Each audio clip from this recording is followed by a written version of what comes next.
Mesdames, Messieurs, bonjour, très heureux de vous retrouver pour votre rendez-vous dominical. Et aujourd'hui, j'ai le plaisir d'accueillir sur nos canapés le directeur général d'un des joyaux de notre région, un musée et un domaine unique en leur genre dans notre région, mais bien au-delà.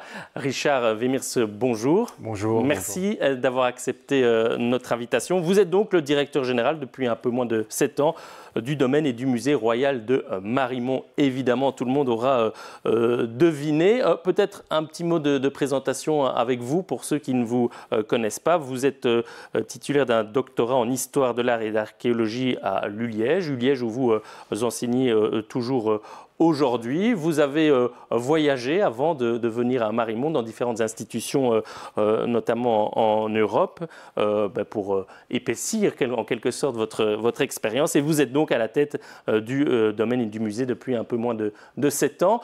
Peut-être une toute première question avant d'entamer les nombreux chapitres et thématiques qu'on va aborder au cours de cette interview.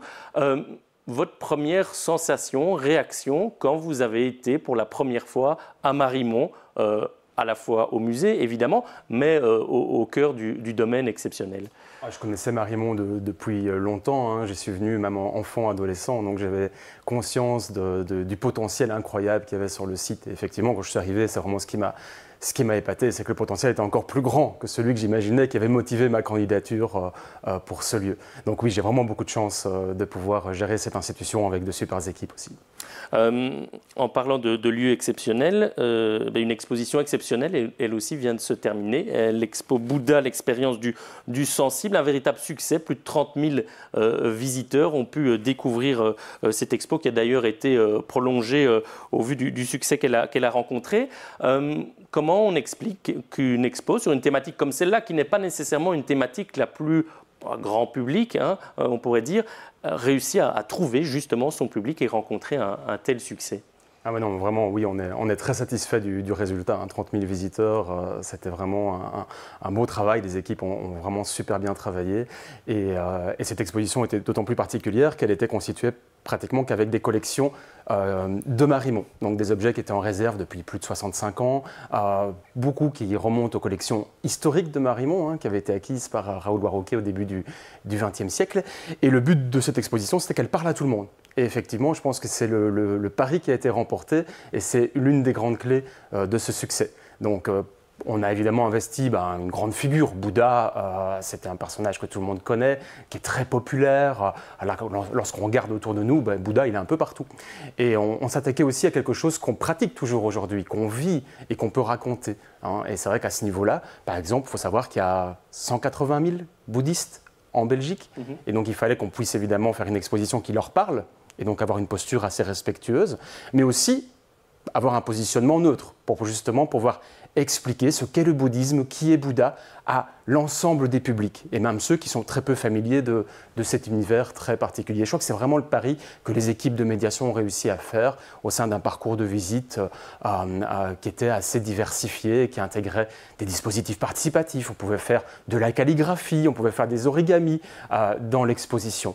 Donc voilà, on proposait, on ne voulait pas imposer. On ne voulait pas forcer les émotions des visiteurs dans l'exposition, mais plutôt créer un cadre où les émotions, des émotions les plus diverses, pouvaient naître et se développer. Oui, c'est ça la clé, c'est qu'il y avait plusieurs entrées finalement. À la fois, vous l'avez dit, les gens qui connaissent très bien le bouddhisme ou son histoire, ses origines, les gens qui ne connaissent rien du tout, les enfants aussi. L'expo était tout à fait accessible même pour les plus jeunes. Ça doit être compliqué de mettre sur pied une expo de ce type-là, sur cette thématique-là, et qui reste accessible. Et ça a fonctionné, on le voit avec les chiffres. Ouais, c'est combien de temps, combien de semaines, de mois de travail pour monter un projet comme celui-là?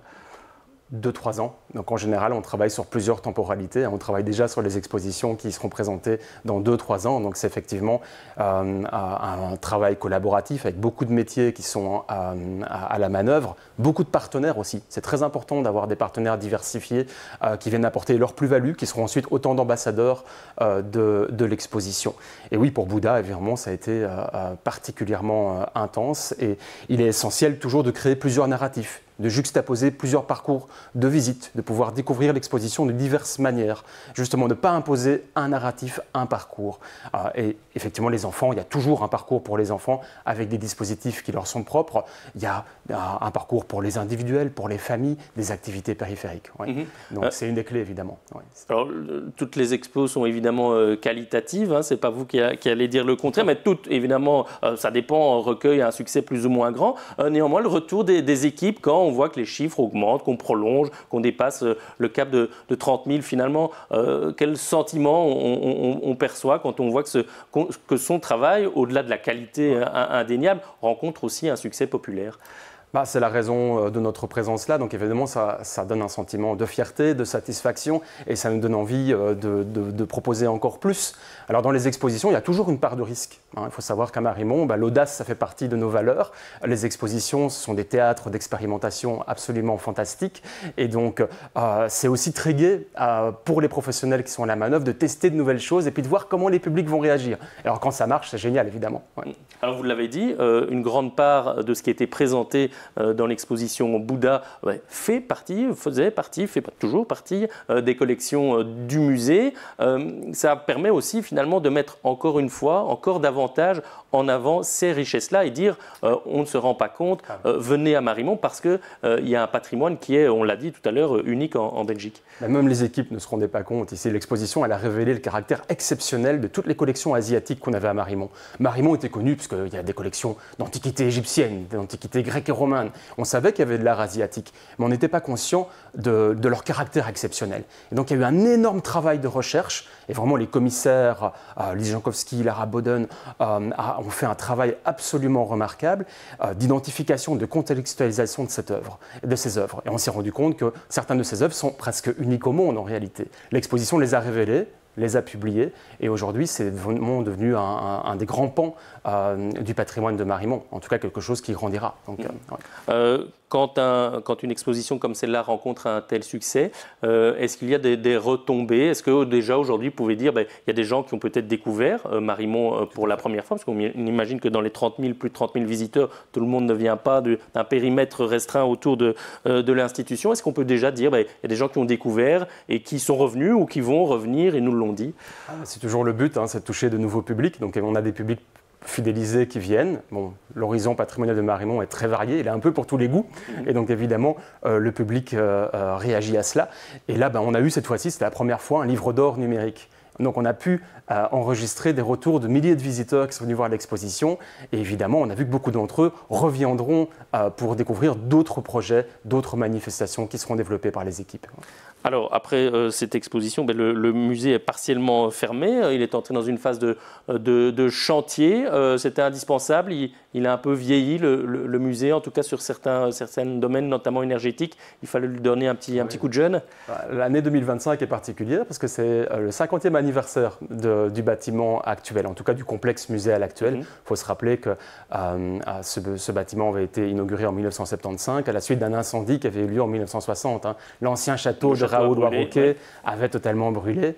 Et donc on célèbre un peu, c'est les 50 ans du musée. Et à cette occasion, le bâtiment fait peau neuve en quelque sorte. Avec chantier énergétique et chantier de sécurisation, vous m'avez dit. Oui, voilà. Donc le but de ce chantier, c'est de remplacer tous les châssis, de remplacer tous les vitrages, les verrières du complexe muséal. Et donc évidemment, c'est pour améliorer sa performance énergétique. Il y a aussi une dimension, donc il y aura des économies d'énergie, mais on va aussi améliorer l'isolation. Donc on pourra mieux réguler la température, le taux d'humidité, ce qui est évidemment très important à la fois pour les collections, mais aussi pour les visiteurs qui se promènent dans les salles de l'institution. Et en même temps, la sécurisation, oui, on va renforcer encore la protection anti-effraction du complexe. Alors, en parlant d'effraction, alors je vais être franc avec vous, ce n'était pas tout à fait prévu, mais en préparant l'émission, je me suis rendu compte que ça fait plus ou moins un an que le musée était victime du vol de cette fameuse, désormais, jarre chinoise qui faisait partie des collections. Elle n'est pas encore revenue. Vous savez quand elle va pouvoir revenir au sein de, en tout cas, exposée à nouveau au public? Oui, elle n'est pas encore exposée pour l'instant. Elle a été endommagée. Dans une interview au moment où elle avait été retrouvée, vous avez précisé qu'elle avait été endommagée. Le couvercle a été endommagé, donc actuellement il y a un diagnostic qui est réalisé pour voir comment la restaurer. Et le but, évidemment, c'est de la réexposer au public. C'est ce qu'on fera, hein. Donc, on préviendra évidemment la population, les médias, le moment venu. Et donc, pour le moment, il y a ce diagnostic qui est réalisé. Il y aura un projet de restauration. Il s'agira de montrer aussi les stigmates qu'ont cette œuvre. Il y a une histoire à raconter. Elle a gagné en épaisseur historique. Donc, tout ça sera présenté, évidemment, au public le moment venu. Alors sans rentrer dans les détails, parce que l'enquête n'est toujours pas terminée, donc l'instruction est en cours, ça a été un épisode auquel évidemment vous ne vous attendiez pas, ça a été compliqué à gérer avec, vous l'avez dit aussi, les médias, une pression médiatique, c'était une œuvre exceptionnelle, un vol assez rocambolesque, ça a été un peu compliqué un an plus tard, quand on a un peu de recul maintenant. Écoutez, évidemment, je ne peux pas parler sur l'enquête. Hein. Donc, actuellement, on a demandé des devoirs complémentaires. Donc, l'enquête est toujours en cours. Donc, il ne faut pas que je mette en péril, évidemment, l'instruction. Il y a des secrets d'instruction qui sont toujours à l'œuvre. Ce qui est essentiel pour nous, c'est la recherche de la vérité. C'est vraiment comprendre ce qui s'est passé, qui était derrière cette opération. Et aussi, on a un patrimoine public, on a un bien commun qui a été endommagé, et c'est d'obtenir réparation, indemnisation par rapport à ce bien. Donc, à l'heure actuelle, oui, ça a été une épreuve. Hein. C'est vrai que je ne m'attendais pas forcément à vivre ça quand j'ai pris la direction de l'institution. Mais au final, l'issue a été très positive et l'institution s'en ressort grandie. Oui. Avec la jarre qui sera bientôt réexposée au public. Le musée, toujours, on l'a dit, en chantier. Réouverture, en tout cas nouvelle expo en novembre 2025. Et là, ça va de nouveau parler à beaucoup de gens, et notamment ici dans la région du centre, parce qu'on va retrouver Marie de Hongrie au cœur de cette nouvelle exposition. Oui, tout à fait. Donc, le musée va fermer ses portes du 18 août au 21 novembre. Ça va aussi permettre aux équipes de préparer la prochaine saison. Ça sera une belle saison en 2026, mais ça va commencer en fanfare avec l'exposition Marie de Hongrie, donc art et pouvoir à la Renaissance. Effectivement, on va plonger dans les origines de Marimont, hein, donc au milieu du XVIe siècle, qu'on avait la gouvernante des anciens Pays-Bas espagnols qui, depuis Binche et Marimont, évidemment, gouvernaient nos régions. Donc oui, une exposition qui va réveiller aussi cette mémoire locale, régionale, toujours très vivace, hein, donc aujourd'hui, pour un peu exposer le rôle politique, diplomatique, artistique de la sœur de Charles Quint. Marimont est une institution particulière, musée officiel de la Fédération Wallonie-Bruxelles. Il n'en existe pas d'autres, pas d'équivalent. Ça vous permet finalement de faire aussi des choses qui sortent des murs de Marimont. C'est notamment le cas pour cette exposition, future exposition Marie de Hongrie, puisque ça s'inscrit dans un projet européen. Alors c'est bien parce que ça offre aussi, j'imagine, des sources de financement, mais ça donne aussi une certaine forme de visibilité. Ça offre un rôle de pilote finalement à l'institution, et donc une renommée qui va bien au-delà des frontières à la fois de la région ou de la Fédération Wallonie-Bruxelles, mais aussi de son rôle, entre guillemets, bien sûr, de simple musée. Oui, effectivement, Marimont essaye d'être un musée en phase avec son temps, mais ce statut particulier qui fait que Marimont est le musée officiel de la Fédération de Wallonie-Bruxelles nous donne une responsabilité supplémentaire, donc vis-à-vis des politiques culturelles menées par la Fédération, vis-à-vis de ses politiques scientifiques. Et donc oui, on a une offre qui se développe dans nos murs, sur le site, mais également à travers le pays, hein, donc, où on touche notamment les élèves, beaucoup d'établissements scolaires. On propose parfois d'autres expositions dans d'autres lieux de Wallonie. Prochainement, ce sera le cas à Liège. Et au niveau européen. Et au niveau européen, oui, on participe à des projets de coopération européenne. Parfois, on participe, parfois, on les porte. Là, en l'occurrence, le projet que vous évoquez, on va le porter. Ce sera un projet en association avec la France, avec l'Espagne, avec d'autres institutions belges, notamment en Flandre. Et le but sera de créer des innovations numériques qui vont être valorisées durant l'exposition. Et durant l'exposition, les visiteurs pourront redécouvrir les paysages et les architectures grandioses de l'époque de Marie de Hongrie, pourront redécouvrir les danses, les musiques, les chants de cette époque grâce à des dispositifs qui seront multisensoriels et qui seront donc issus de ce projet européen. Donc, tout à fait. Donc, c'est vraiment essentiel pour nous. Et évidemment, ça met des partenaires internationaux dans le coup. Et ce qui fait qu'évidemment, l'exposition aura un aura qui va évidemment dépasser nos frontières. Donc. Avec potentiellement un record qui sera de nouveau battu. On peut attendre plus de 30 000 visiteurs. Évidemment, ce n'est pas l'objectif. Hein, quoique, évidemment, vous voulez que maximum de gens en viennent, mais j'imagine qu'on n'est pas non plus dans une course aux visiteurs. On est vraiment dans un équilibre entre le quantitatif et le qualitatif. Hein. Garder vraiment des services, des produits de qualité et toucher évidemment le public le plus diversifié, le plus vaste possible. Donc voilà, les choses peuvent se combiner et doivent se combiner. Est-ce que finalement des enjeux majeurs pour l'avenir, et on en parlera aussi quand on évoquera dans quelques instants l'instant la revitalisation de l'ensemble du domaine. Est-ce qu'un enjeu majeur, finalement, ce n'est pas de faire encore davantage connaître les richesses de Marimont, de ses collections, parce qu'on l'entend avec ce que vous nous expliquez, avec les projets qui sont à venir, avec les succès qui ont déjà été rencontrés. C'est un site unique en Belgique, avec des collections extraordinaires. Est-ce que finalement, on ne se dit pas de temps en temps, les gens ne se rendent pas compte de la chance qu'ils ont d'avoir un tel outil, si on peut parler d'outils, juste à côté de chez eux. Parce que finalement, qu'on soit un peu n'importe où en Wallonie ou à Bruxelles, on est à quelques dizaines de minutes de Marimont, sauf peut-être pour ceux qui sont dans le fond de la province de Luxembourg. Oui, Marimont a évidemment agi au niveau national et international, mais aussi au niveau régional. C'est essentiel pour nous, ce dialogue avec les publics de proximité. Ce n'est pas innocent, notamment qu'on a une association d'amis qui est la plus grande de Belgique francophone, avec les Amis de Marimont. C'est 1350 membres, beaucoup viennent de la région, nous soutiennent. Donc on a ce dialogue avec les publics de proximité. Et évidemment, le but, c'est aussi de leur rappeler, de les aider, de les accompagner pour qu'ils prennent conscience des richesses patrimoniales qui sont là sur ce site.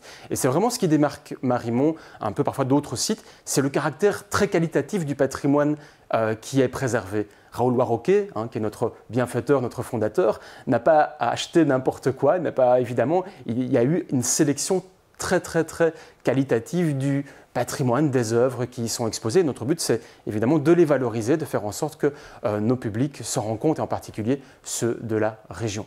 Justement, par rapport à ça, il y a un vaste projet de redéploiement, de revitalisation du domaine. En quelques mots, c'est quoi l'objectif finalement pour le domaine de Marimont, qui est déjà exceptionnel, mais comment faire finalement pour le rendre encore plus exceptionnel? Oui, c'est un grand programme de revitalisation. Alors on en parle depuis 30 ans dans la région, mais cette fois-ci les choses deviennent très concrètes. Elles sont officiellement lancées. Donc on a eu d'ailleurs un jury d'attribution qui s'est réuni le 21 mai dernier, qui va désigner l'auteur de projet qui va nous accompagner. Le but, c'est de réaménager tout le site, l'ensemble du site.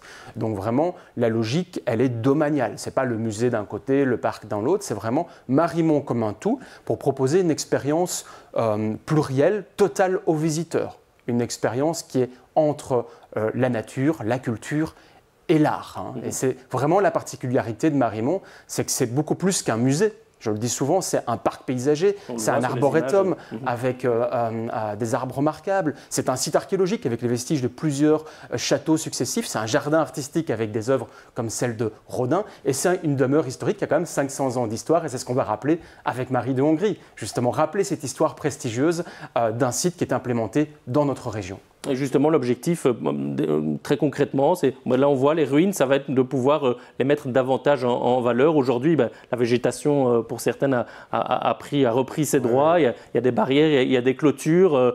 Parfois, c'est vrai que ce n'est pas toujours très joli, ces barrières-là. L'objectif, c'est quoi demain? C'est pouvoir faire ressortir ce patrimoine encore davantage. Effectivement, c'est vraiment de mettre en valeur la richesse patrimoniale du site. Donc, on va rénover la structure paysagère.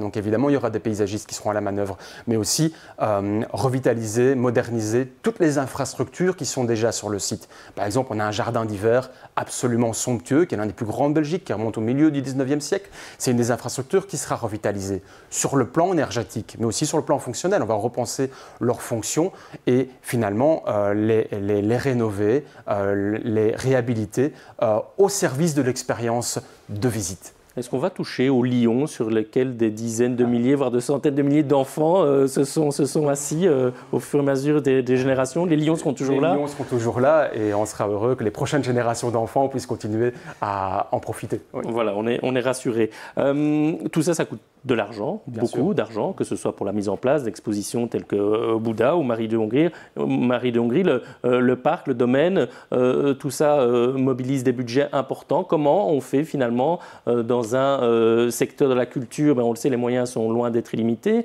La Fédération Wallonie-Bruxelles connaît un déficit qui est abyssal, doit couper dans certaines choses. Comment fait-on pour mettre encore en place des projets d'une telle ampleur? C'est encore le cas, vu que la revitalisation du domaine, c'est beaucoup d'investissements publics. Donc le marché actuel, évidemment, c'est plusieurs millions d'euros. Actuellement, on sait bien, de manière globale, au-delà de la culture, le contexte budgétaire, il n'est pas évident. Alors, ce que je peux évidemment dire à mon niveau, c'est la volonté sincère de ne pas toucher à la culture, en tout cas de maintenir l'enveloppe dédiée à la culture en l'état.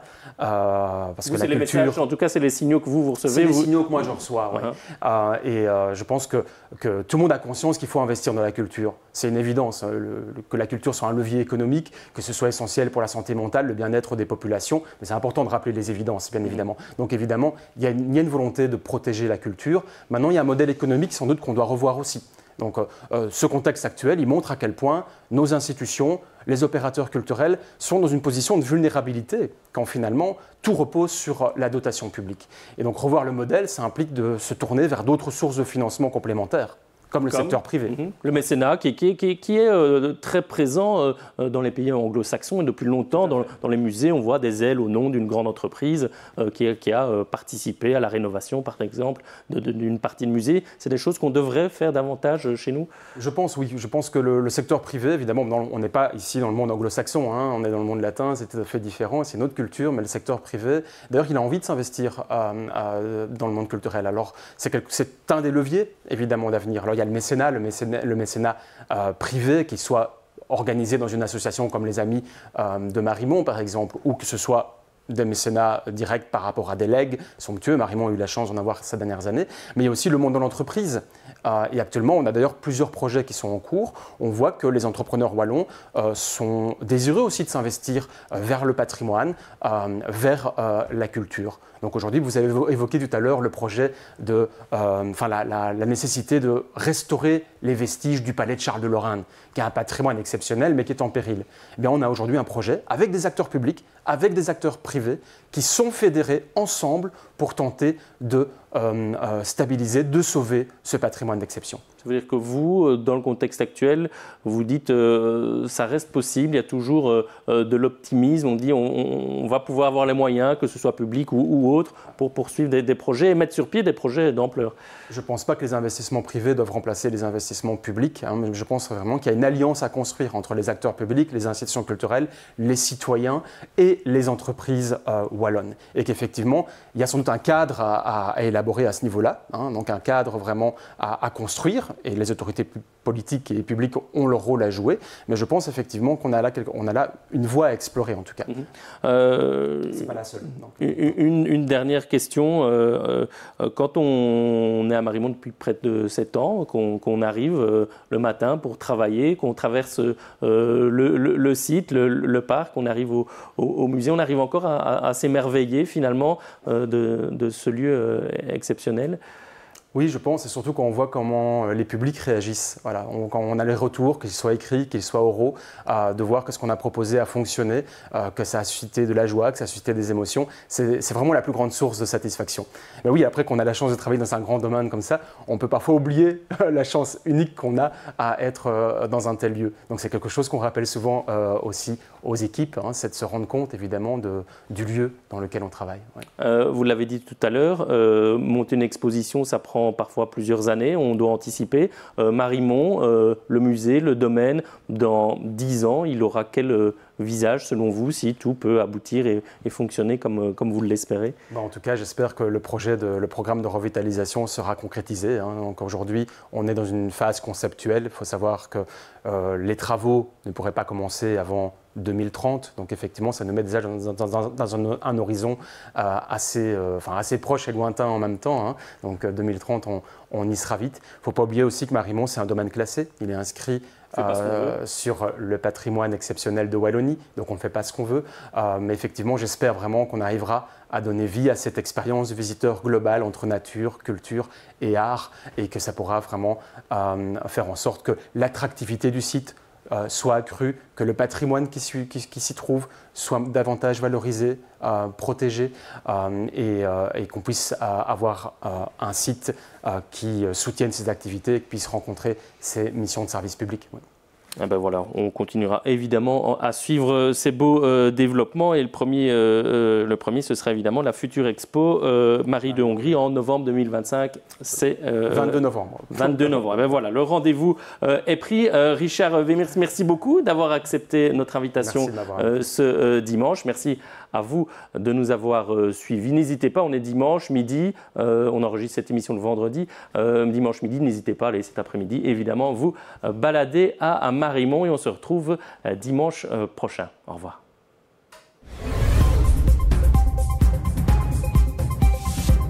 L'info en continu sur antennecentre.be et nos réseaux sociaux.